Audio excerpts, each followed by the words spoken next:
Hi friends, ಎಲ್ಲರೂ ಹೇಗಿದ್ದೀರಾ? I hope ಎಲ್ಲರೂ ಕೂಡ ಚೆನ್ನಾಗಿದ್ದೀರಾ ಅಂತ ಅಂದ್ಕೊಳ್ತಾ ನಾನು ಕೂಡ ಚೆನ್ನಾಗಿದ್ದೀನಿ. ಸ್ವಾಗತ ನನ್ನ ಒಂದು ಆರೋಗ್ಯದ ಅಡುಗೆ ಚಾನಲ್ಗೆ. ಯಾರಿಗೆಲ್ಲ ನನ್ನ ಒಂದು ಅಡುಗೆಗಳು ಇಷ್ಟ ಆಗ್ತಾ ಇದೆ ದಯವಿಟ್ಟು ನನ್ನ ಚಾನಲ್ಗೆ ಲೈಕ್ ಕೊಡಿ, ಸಬ್ಸ್ಕ್ರೈಬ್ ಮಾಡ್ಕೊಳ್ಳಿ. ಹಾಗೆಯೇ ಮುಖ್ಯವಾಗಿ ಬೆಲ್ ಐಕಾನ್ನ ಕ್ಲಿಕ್ ಮಾಡಿ ಆಲ್ ಸೆಲೆಕ್ಟ್ ಮಾಡಿಕೊಂಡ್ರೆ ವಿಡಿಯೋ ಹಾಕಿದ ಕೂಡಲೇ ನೋಟಿಫಿಕೇಷನ್ ಬರುತ್ತೆ. ಇವತ್ತು ಮಾಡ್ತಾ ಇರೋಂತಹ ರೆಸಿಪಿ ಆರೋಗ್ಯಕರವಾದಂತಹ ರಾಗಿ ಹಾಲು. ಇದರಲ್ಲಿ ಹೆಚ್ಚು ಕ್ಯಾಲ್ಶಿಯಂ ಇರೋದ್ರಿಂದ ಮತ್ತು ಪ್ರೋಟೀನ್ ಇರೋದ್ರಿಂದ ನಾವು ಇದನ್ನು ಡೈಲಿ ಅಲ್ಲದೆ ಹೋದ್ರೂ ಕೂಡ ಒಂದು 2 ದಿನ ಅಥವಾ ವಾರಕ್ಕೊಮ್ಮೆ ಆದ್ರೂ ಈ ಥರ ರಾಗಿಯಿಂದ ಈ ಥರ ಹಾಲನ್ನು ತಯಾರಿಸಿ ಕುಡೀರಿ. ಬಾಡಿಗೆ ತುಂಬಾ ತಂಪು, ಹಾಗೆಯೇ ತುಂಬ ಅಂದರೆ ತುಂಬಾ ರುಚಿಯಾಗಿರುತ್ತೆ. ಬನ್ನಿ ಮಾಡೋವಂತಹ ಕ್ರಮನ ತಿಳಿಸ್ಕೊಡ್ತೀನಿ. ಮರಿದೇನೆ ಪೂರ್ತಿಯಾಗಿ ವಿಡಿಯೋನ ನೋಡಿ ಲೈಕು, ಕಮೆಂಟು, ಶೇರು ಹಾಗೆಯೇ ಐಪ್ ಕೂಡ ಮಾಡಿ. ಸ್ನೇಹಿತರೆ, ಮುಖ್ಯವಾಗಿ ರಾಗಿ ಹಾಲಿಗೆ ರಾಗಿ ಇಲ್ಲದೆ ಇದ್ದರೆ ಆಗುತ್ತಾ? ಸೊ ರಾಗಿ ತೊಗೊಂಡಿದ್ದೀನಿ 1 ಕಪ್ಪು. ಬಟ್ ಈ ರಾಗಿನ 3 ರಿಂದ 4 ಬಾರಿ ತೊಳೆದು ಬಿಸಿಲಲ್ಲಿ ಒಣಗಿಸಿ ಆ ನಂತರ ನಾನಿಲ್ಲಿ ತೊಗೊಂಡಿರೋ ಅಂಥದ್ದು. ದಯವಿಟ್ಟು ಇದನ್ನು ಹಾಗೇ ಅಂತೂ ಬಳಸೋಕ್ಕೆ ಹೋಗಬೇಡಿ, ಯಾಕಂದರೆ ಕಲ್ಲು ಮಣ್ಣು ತುಂಬ ಇರುತ್ತೆ ರಾಗಿನಲ್ಲಿ. ಹಾಗಾಗಿ 1 ಕಪ್ ನಾನಿಲ್ಲಿ ಬಳಸಿದ್ದೀನಿ. ನೀವು ಕೂಡ ಮರಿದೇನೆ ತೊಳೆದು ಬಿಸಿಲಲ್ಲಿ ಒಣಗಿಸಿ ನಂತರ ಬಳಸಿ. ನಂತರ ಅರ್ಧ ಕಪ್ಪು ತೆಂಗಿನಕಾಯಿ, ನಂತರ 4 ನಾನಿಲ್ಲಿ ಏಲಕ್ಕಿ ತೊಗೊಂಡಿದ್ದೀನಿ ಫ್ಲೇವರಿಗೆ, ಅರ್ಧ ಕಪ್ಪಷ್ಟು ಕುಟ್ಟಿ ರೆಡಿ ಮಾಡಿ ಇಟ್ಕೊಂಡಿರುವಂತಹ ಬೆಲ್ಲ. ಮುಖ್ಯವಾಗಿ ಇದಕ್ಕೆ ಬಾದಾಮಿ ಬಳಸಿ 20, ತುಂಬಾ ಒಳ್ಳೆಯದು, ತುಂಬಾ ಚೆನ್ನಾಗಿರುತ್ತೆ. ನಂತರ ಇದಕ್ಕೆ ಒಂದು ಅರ್ಧ ಟೇಬಲ್ ಸ್ಪೂನು ಕಾಮಕಸ್ತೂರಿ ಬೀಜ. ಇದನ್ನು ನಾನು ನೀರಲ್ಲಿ ನೆನೆಸಿ ಇದನ್ನು ಪಕ್ಕಕ್ಕೆ ತೆಗೆದಿಟ್ಕೊಳ್ತಾ ಇದ್ದೀನಿ. ಇದು ಜಸ್ಟ್ 1 ನಿಮಿಷ ಸಾಕು, ಇದು ಬೇಗನೆ ನೆಂದುಬಿಡುತ್ತೆ. ಇದು ಆಪ್ಷನಲ್ಲು ಇದ್ದರೆ ಹಾಕ್ಕೊಳ್ಳಿ, ಇಲ್ಲ ಅಂತಂದರೆ ದಯವಿಟ್ಟು ಪರವಾಗಿಲ್ಲ. ಅಯ್ಯೋ ಇದು ಇಲ್ವಲ್ಲ ಏನಪ್ಪ ಅಂತ ದಯವಿಟ್ಟು ಚಿಂತೆ ಮಾಡಬೇಡಿ. ಕಾಮಕಸ್ತೂರಿ ಬೀಜ ಇದು ಕೂಡ ನಮ್ಮ ದೇಹಕ್ಕೆ ತುಂಬಾ ತಂಪು, ಹಾಗಾಗಿ ನಾನು ಇದನ್ನು ಬಳಸ್ತಾ ಇದ್ದೀನಿ. ಅದನ್ನು ಪಕ್ಕಕ್ಕೆ ತೆಗೆದಿಟ್ಕೊಂಡಿದ್ದೀನಿ. ಈಗ ನೋಡಿ, ನಾನು ಅಗಲವಾದಂತಹ ಬಾಣಲಿಗೆ ಇವಾಗ ತೊಳೆದು ಬಿಸಿಲಲ್ಲಿ ಒಣಗಿಸಿರೋಂತಹ ರಾಗಿ 1 ಕಪ್ ಹಾಕಿ ಇದನ್ನು ಸುಮಾರು ಒಂದು 3 ರಿಂದ 4 ನಿಮಿಷ ನಾನಿಲ್ಲಿ ಹುರ್ಕೊಳ್ತಾ ಇದ್ದೀನಿ. ಫ್ರೆಂಡ್ಸ್, ನೀವೇನಾದರೂ ರಾಗಿ ಹಾಲು ಮಾಡಬೇಕು ಅಂತಂದರೆ ದಿಢೀರಾಗಿ ಏನು ಮಾಡೋಕ್ಕೆ ಹೋಗಬೇಡಿ. ನಿಮಗೆ ಯಾವಾಗ ಫ್ರೀ ಸಿಗುತ್ತೆ ಆವಾಗ ರಾಗಿನ ನೀವು ತೊಳೆದು ಬಿಸಿಲಲ್ಲಿ ಒಣಗಿಸ್ಕೊಳ್ಳಿ. ನೆಕ್ಸ್ಟು ನೀವು ಮಾಡಬೇಕು ಅಂದಾಗ ಎಷ್ಟು ಬೇಕೋ ರಾಗಿನ ಅಷ್ಟು ತೊಗೊಂಡು ಈ ಥರ ಹುರಿದು ಬಿಟ್ಟು ನೀವು ಮಾಡ್ಕೊಳ್ಬೋದು. ನೋಡಿ, ನಾನಿಲ್ಲಿ ಅಂದರೆ ಫಸ್ಟೇ ನಾನು ರಾಗಿನ ಫ್ರೀ ಇರೋ ಟೈಮಲ್ಲಿ ಬಿಸಿಲಲ್ಲಿ ಒಣಗಿಸಿ ತೆಗೆದು ಒಂದು ಬೌಲಲ್ಲಿ ಇಟ್ಕೊಂಡಿರ್ತೀನಿ. ಯಾವಾಗ ಬೇಕೋ ಆವಾಗ ಈ ರೀತಿಯಾಗಿ ಮಾಡ್ಕೊಳ್ತೀನಿ. ಇದ್ರ ಜೊತೆಗೇ ಬಾದಾಮಿನೂ ಕೂಡ ಹಾಕಿ ನಾನು ಇದನ್ನು ಸುಮಾರು ಒಂದು 3 ರಿಂದ 4 ನಿಮಿಷ ಮೀಡಿಯಮ್ ಫ್ಲೇಮಲ್ಲಿ ಫ್ರೈ ಮಾಡ್ಕೊಂಡಿದ್ದೀನಿ. ರಾಗಿ ಬಣ್ಣ ನೋಡ್ತಾ ಇರ್ಬೋದು ಇವಾಗ ಯಾವ ರೀತಿ ಆಗಿದೆ ಅಂತ. ನಿಮಗೆ ಗೊತ್ತಾಗಲಿಲ್ಲ ರಾಗಿ ಹೇಗಪ್ಪ ಅಂತಂದರೆ ಬಾಯಲ್ಲಿ ನೀವು ಹಾಕಿ ನೋಡಿ, ಅಂದರೆ ಕಟುಮ್ ಥರ ಸೌಂಡ್ ಬರುತ್ತೆ, ಇಲ್ಲಾಂದರೆ ಮನೆಯೆಲ್ಲ ಘಮ ಘಮ ಅಂತ ಒಂದು ಪರಿಮಳ ಬರುತ್ತೆ. ಇವಾಗ ರಾಗಿ ಫ್ರೈ ಆಗಿದೆ. ಇದನ್ನು ಇವಾಗ ದೊಡ್ಡ ಜಾರಿಗೆ ಹಾಕಿದ್ದೀನಿ. ಬಟ್ ಇದು ಸ್ವಲ್ಪ ತಣ್ಣಗಾಗೋದಕ್ಕೆ ಬಿಟ್ಟಿದ್ದೆ. ನಂತರ ಇದಕ್ಕೆ ನಾನು ಒಂದು 3 ಟೇಬಲ್ ಸ್ಪೂನು ತೆಂಗಿನಕಾಯಿ ಹಾಕ್ಕೊಳ್ತಾ ಇದ್ದೀನಿ. ತೆಂಗಿನಕಾಯಿನೂ ಕೂಡ ಅಷ್ಟೇ 1 ಟೇಬಲ್ ಸ್ಪೂನ್ ಇದ್ದರೂ ಪರವಾಗಿಲ್ಲ, ಅಥವಾ ತೆಂಗಿನಕಾಯಿ ಇಲ್ಲದೆ ಇದ್ದರೂ ಕೂಡ ಪರವಾಗಿಲ್ಲ. ನಂತರ ಅಗತ್ಯ ಇರೋಷ್ಟು ಬೆಲ್ಲನೂ ಕೂಡ ಸೇರಿಸ್ಕೊಂಡಿದ್ದೀನಿ. ನಂತರ ಒಂದು 4 ಏಲಕ್ಕಿ ಕಾಯಿ, ನಂತರ ನೀರನ್ನು ಸೇರಿಸಿ ನಾನು ಇದನ್ನು ಚೆನ್ನಾಗಿ ಗ್ರೈಂಡ್ ಮಾಡ್ಕೊಳ್ಬೇಕಾಗತ್ತೆ. ಇದು ನಾವೆಷ್ಟು ಗ್ರೈಂಡ್ ಮಾಡ್ಕೊಳ್ತೀವಿ ಅಷ್ಟು ತುಂಬ ಚೆನ್ನಾಗಿ ಬರುತ್ತೆ. ಅಂದರೆ ರಾಗಿ ಒಳಗಡೆ ಇರೋವಂತಹ ಒಂದು ಏನಿದೆ ಹಿಟ್ಟು ಅದು ಕಂಪ್ಲೀಟಾಗಿ ಚೆನ್ನಾಗಿ ಗ್ರೈಂಡ್ ಆಗುತ್ತೆ. ನೋಡಿ, ಇವಾಗ ಗ್ರೈಂಡ್ ಮಾಡ್ಕೊಂಡಿದ್ದೀನಿ. ನಾವು ಜ್ಯೂಸ್ ಮಾಡ್ಕೊಳ್ತೀವಲ್ಲ ಆ ಥರ ಜರಡಿನಲ್ಲಿ ನಾವು ಇದನ್ನು ಶೋಧಿಸ್ಕೊಳ್ಳೋಣ. ನೀವು ಬೇಕಾದರೆ ಕಾಟನ್ ಬಟ್ಟೆ ಇದ್ದರೆ ನೀವು ಬಟ್ಟೆನಲ್ಲೂ ಕೂಡ ನೀವು ಇದನ್ನು ಶೋಧಿಸ್ಕೊಳ್ಬೋದು. ನಾವು ರಾಗಿನ ಮಿಷಿನ್ಗೆ ಕೊಟ್ಟಾಗ ಅದರಲ್ಲಿ 1 kg ಅಥವಾ 2 kg ನೀವು ತೊಗೊಂಡು ಅದನ್ನು ಸಪ್ರೇಟಾಗಿ ತೊಳೆದು ನೀವು ಮಾಡ್ಕೊಳ್ಳಿ.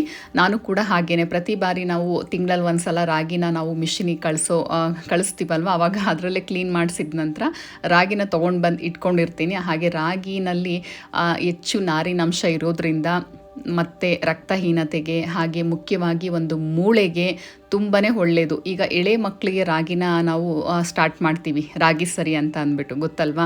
ಸೊ ಹಾಗಾಗಿ ಮಕ್ಕಳಿಗೂ ಕೂಡ ಹಾಗೆ ದೊಡ್ಡೋರಿಗೂ ಎಲ್ಲರಿಗೂ ಕೂಡ ಈ ಒಂದು ರಾಗಿ ತುಂಬಾ ಅವಶ್ಯಕ ನಮ್ಮ ಒಂದು ಬೆಳವಣಿಗೆಗೆ ಅಂತಲೇ ಹೇಳ್ಬೋದು. ಮೂಳೆ ತುಂಬಾ ಬಲ ಆಗಬೇಕು ಅಂತಂದರೆ ರಾಗಿನಲ್ಲಿ ಹೆಚ್ಚು ಐರನ್ನು, ಕ್ಯಾಲ್ಶಿಯಮ್ಮು, ಪ್ರೋಟೀನು, ಪೊಟ್ಯಾಷಿಯಮ್ಮು ಎಲ್ಲ ಒಂದು ಗುಣ ಇದರಲ್ಲಿ ಇರೋದ್ರಿಂದ ದಯವಿಟ್ಟು ರಾಗಿನ ಬಳಸಿ. ರಾಗಿ ತಿಂದವರಿಗೆ ರೋಗ ಇಲ್ಲ ಅಂತ ದೊಡ್ಡೋರು ಹೇಳಿದ ಮಾತು ತುಂಬಾ ಸತ್ಯ ಅಂತಲೇ ಹೇಳ್ಬೋದು.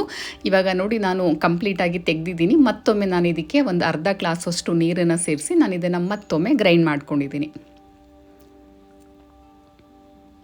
ನೀವು ಇದನ್ನು ರಾಗಿ ಹಾಲು ಸಮೇತ ಅಥವಾ ರಾಗಿ ಮುದ್ದೆ ಅಥವಾ ರಾಗಿ ಮಾಲ್ಟು ಅಥವಾ ರಾಗಿ ದೋಸೆ, ರಾಗಿ ಇಡ್ಲಿ ನೋಡಿದ್ರ ಹೇಳ್ತಾ ಹೋದರೆ ರಾಗಿನಲ್ಲಿ ಎಷ್ಟು ಥರ ಇದೆ ಅಂತ. ಈಗ ಸುಮಾರು ಜನ ವೀಡಿಯೋಗಳು ನೋಡ್ತಾ ಇದ್ದೀನಿ, ಉಪ್ಪಿಟ್ಟು ಸಹ ಮಾಡ್ತಾ ಇದ್ದಾರೆ. ನೀವು ಕೂಡ ಒಂದು ಸಲ ರೆಸಿಪಿಗಳನ್ನ ಟ್ರೈ ಮಾಡಿ.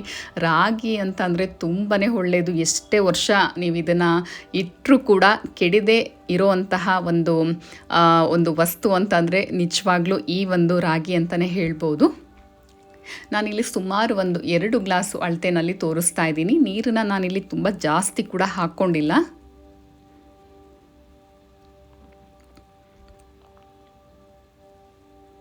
ಮತ್ತು ರಾಗಿ ಬಿಸ್ಕೆಟ್ ಕೂಡ ಮಾಡ್ತಾರೆ. ಹೇಳ್ತಾ ಹೋದರೆ ಅಂದರೆ ನೆನಪಿಗೆ ಬಂದಿರೋದು ಇಷ್ಟೇ ನನಗೆ. ನೋಡಿ ಇವಾಗ ಕಂಪ್ಲೀಟ್ ಇದರಲ್ಲಿ ಏನೂ ಇಲ್ಲ. ನೋಡಿ ಕಂಪ್ಲೀಟಾಗಿ ನಾನು ತೆಕ್ಕೊಂಡಿದ್ದೀನಿ. ಇದು ಹೊಟ್ಟು ಮಾತ್ರ.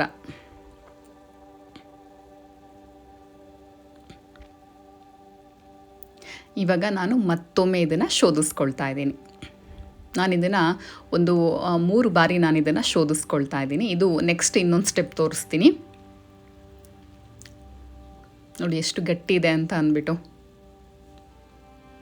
ನೀವು ತಕ್ಷಣಕ್ಕೆ ತೊಳೆದು ತಕ್ಷಣಕ್ಕೆ ಹುರಿದು ಮಾಡಿದ್ರೆ ಅಷ್ಟು ಟೇಸ್ಟ್ ಬರಲ್ಲ. ಬಿಸಿಲಲ್ಲಿ ಆದಷ್ಟು ಇದನ್ನು ಚೆನ್ನಾಗಿ ಒಣಗಿಸಿ ನಂತರ ಹುರಿದ್ಬಿಟ್ಟು ನಾವು ಇದನ್ನು ತೆಂಗಿನ ಹಾಲನ್ನು ಮಾಡಿ ನಾವು ಇದನ್ನು ಕುಡಿಯೋದ್ರಿಂದ ನಮ್ಮಲ್ಲಿ ಎಷ್ಟು ಉಷ್ಣ ಇರುತ್ತೆ ಅದೆಲ್ಲ ಕಂಪ್ಲೀಟಾಗಿ ತಕ್ಷಣವೇ ಇದು ಕಮ್ಮಿ ಆಗುತ್ತೆ. ಅಷ್ಟು ಒಳ್ಳೆಯದು ರಾಗಿ ನಮ್ಮ ಒಂದು ಆರೋಗ್ಯಕ್ಕೆ. ಇವಾಗ ನೋಡಿ ಫೈನಲ್ ಆಗಿ ನಮ್ಮ ಮನೆಯಲ್ಲಿ ಈ ಥರ ಅಂದರೆ ಡಬಲ್ ಫಿಲ್ಟರ್ ಇತ್ತು. ಸೊ ಇದರಲ್ಲಿ ಫೈನಲ್ ಆಗಿ ಹಾಕ್ಕೊಳ್ತಾ ಇದ್ದೀನಿ. ನೀವು ಕೇಳ್ಬೋದು ಒಟ್ಟಿಗೆ ಒಂದೇ ಸಲ ಹಾಕ್ಕೊಳ್ಬೋದಾಗಿತ್ತಲ್ಲ ಅಂತ. ಯಾಕಂದರೆ ನಾರಿನಂಶ ಎಲ್ಲ ಏನಿದೆ ಗ್ರೈಂಡ್ ಮಾಡ್ಕೊಂಡಿದ್ದ ತಕ್ಷಣವೇ ಅದು ಹಾಕಿದ ತಕ್ಷಣವೇ ಹಾಲು ಈ ಥರ ಕ್ಲೀನಾಗಿ ಬರೋದಿಲ್ಲ. ಹಾಗಾಗಿ ನಾವು 1-2 ಸಲ ಅದನ್ನು ಮಾಡ್ಕೊಂಡಿದ್ದ ನಂತರ ಈಗ 3ನೇ ಸಲ ಇದು ಫೈನಲ್ ಆಗಿ ಮಾಡ್ಕೊಳ್ತಾ ಇದ್ದೀನಿ. ನೀವು ಕುಡಿಬೇಕಾದ್ರೆ ಎಲ್ಲೂ ಕೂಡ ಕಪ್ಪಾಗಲಿ ಅಂದರೆ ಬಾಯಿಗೆ ಸಿಗೋದಾಗಲಿ ಖಂಡಿತ ಏನೂ ಆಗಲ್ಲ. ನಿಮ್ಗೆ ಹೇಳಿದ್ನಲ್ವಾ, ಒಂದು ಒಳ್ಳೆ ಬಟ್ಟೆ ಅಂದರೆ ನಾವು ಅಡುಗೆ ಮನೆಯಲ್ಲಿ ಯಾವತ್ತೂ ಕೂಡ ನಾವು ಫಿಲ್ಟ್ರ್ ಮಾಡ್ಕೊಳ್ಳೋಕ್ಕೆ ಅಂತ ಒಂದು ಹೊಸ ಬಟ್ಟೆ ಯೂಸ್ ಮಾಡ್ದೇ ಇರೋವಂಥದ್ದು ಇಟ್ಕೊಳ್ಳಿ, ತುಂಬಾ ಹೆಲ್ಪ್ಫುಲ್ ಆಗುತ್ತೆ.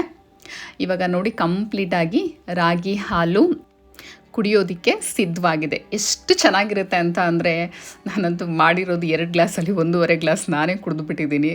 ತುಂಬ ಅಂದರೆ ತುಂಬಾ ಚೆನ್ನಾಗಿತ್ತು. ನಂತರ ನೋಡಿ ಇದಕ್ಕೆ ಫೈನಲ್ ಆಗಿ ಇವಾಗ ನೆನೆಸಿ ಇಟ್ಕೊಂಡಿದ್ನಲ್ವಾ ಕಾಮಕಸ್ತೂರಿ ಬೀಜ, ಅದನ್ನು ಇವಾಗ ಹಾಕ್ಕೊಳ್ತಾ ಇದ್ದೀನಿ. ಜಸ್ಟ್ 1 ಟೇಬಲ್ ಸ್ಪೂನ್ ಸಾಕಾಗುತ್ತೆ. ನೋಡಿ ಹಾಕಿದ ಕೂಡಲೇ ಯಾವ ರೀತಿ ಕಾಣಿಸ್ತಾ ಇದೆ ಅಂತ ಅಂದ್ಬಿಟ್ಟು. ಇದರಲ್ಲಿ ಬಾದಾಮಿ ಹಾಕಿರೋದ್ರಿಂದ ನಂತರ ಬೆಲ್ಲ ಬಳಸಿರೋದ್ರಿಂದ ತುಂಬಾ ಹೆಲ್ತಿಯಾದಂತಹ ಒಂದು ಡ್ರಿಂಕ್ ಅಂತಲೇ ಹೇಳ್ಬೋದು. ಯಾರಿಗೆಲ್ಲ ತುಂಬ ಉಷ್ಣ ಆಗಿರುತ್ತೆ ದಯವಿಟ್ಟು ರಾಗಿನ ಸೇವನೆನ ಖಂಡಿತ ಡೈಲಿ ಮಾಡಿ.